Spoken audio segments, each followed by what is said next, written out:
The development models in the north, they have been very resource intensive, and they have also used not only resources, but they have strained the ability of natural ecosystems to resist change.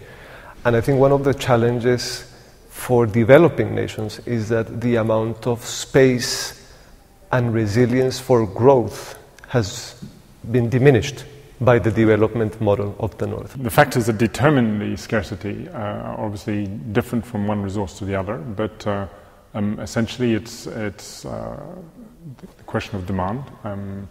Population levels are growing, there is increasing need for food, there is increasing need for growth in different places, and therefore the sort of use of natural resources is on a continuing upward growth.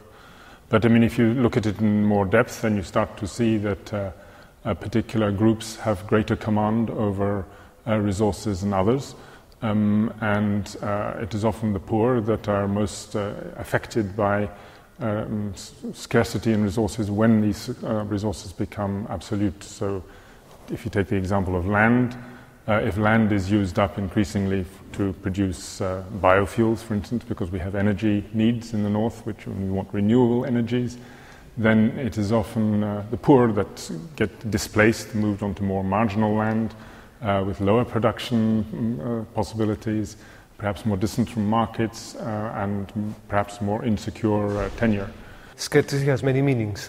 It's not simply the lack of a resource, because very often poverty is not as a result of the absolute absence of a result, for example, food or water.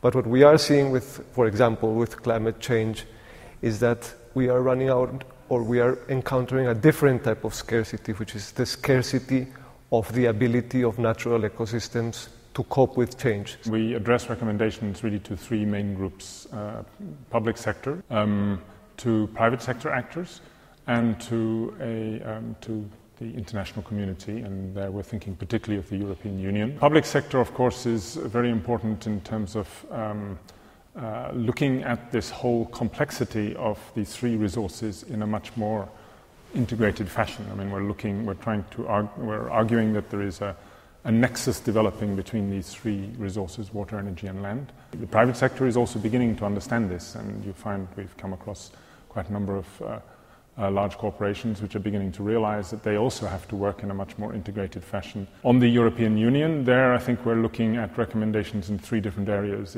It's not just about development cooperation, it's also about the internal policies of the Union.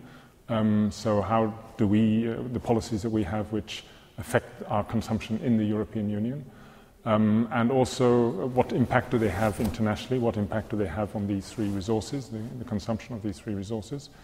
The scale of the problem is huge. We're talking about development and natural resources at a global level, and to change, as you asked at the beginning, about the paradigm of development in southern countries.